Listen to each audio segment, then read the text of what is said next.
Mom had 3 daughters in a row. The doctor told her that her body couldn't handle another pregnancy. If she got pregnant again, it might be her last chance. To ensure a male child, Mom started frantically searching for folk remedies, old wives' tales, anything that promised a son. She disappeared for 3 days. When she came back, there was something strange flickering in her eyes, a gleam that made my skin crawl. That night, she did something she'd never done before. She gave me and Becky, my middle sister, each a piece of candy. "Girls," she said, her voice unusually soft, "you know how much I want a son. In this town, without a boy, we'll always be nothing. People will always look down on us." Becky blinked those big eyes of hers, too big for her thin, underfed face, and popped the candy straight into her mouth. She looked up at Mom with that eager-to-please expression. "Yes, Mom," she mumbled through the sweetness. "We want a little brother, too." The candy sat in my palm. Something told me not to eat it. I swallowed hard and nodded seriously. "Mom, I know you'll have a son." Mom looked at me with approval. I fell asleep in a haze. The next morning, I woke to the news that Becky had drowned in the creek while playing. I was devastated, but Mom was eerily calm. She brought home something fashionable for a small town like ours, a cremation urn, except the urn was empty. Then Mom handed me a canister labeled formula and told me to mix her a cup every day until my brother was born. Ever since Mom started drinking that formula,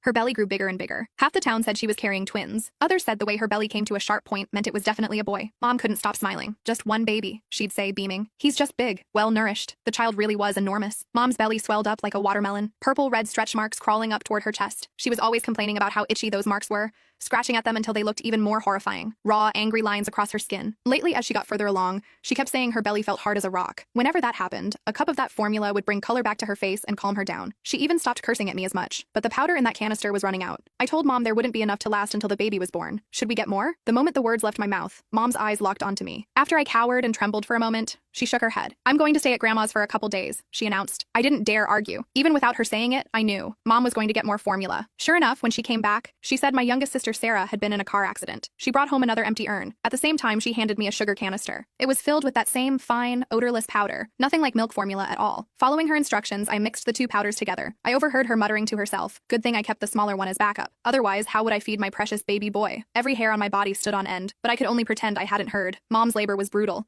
The baby was too big, but she insisted on a natural birth. Better for the child, she said. They had to cut her to get him out. I watched the blood drip, drip, drip onto the floor. The baby was indeed a boy. He weighed 12 pounds, fat and plump, not like a newborn at all, more like he'd already been fattened up for months. The moment my brother was born, our old black dog outside started barking at the house like crazy. The midwife said it was the black dog announcing good fortune. She rattled off all kinds of auspicious sayings. Mom's grin stretched from ear to ear as she nursed the baby. That dog barked all night long. Nobody in the house could sleep. Late that night, I snuck over to the window to look. The dog was tied up far from the house, but it was facing Mom's room, whimpering every now and then like it was heartbroken. My brother didn't cry, didn't fuss. He'd eat and sleep, that's it. Dad and Mom kept saying he was their lucky star, their good boy. Not like us girls. We came into the world to collect debts, screaming our heads off from day one. Mom's belly deflated like a punctured balloon after my brother came out, but it looked wrong, like there was still something in there. A smaller child, maybe. The next morning, the black dog finally stopped barking. Mom sent me to heat water for the baby's bath. She wouldn't let me touch her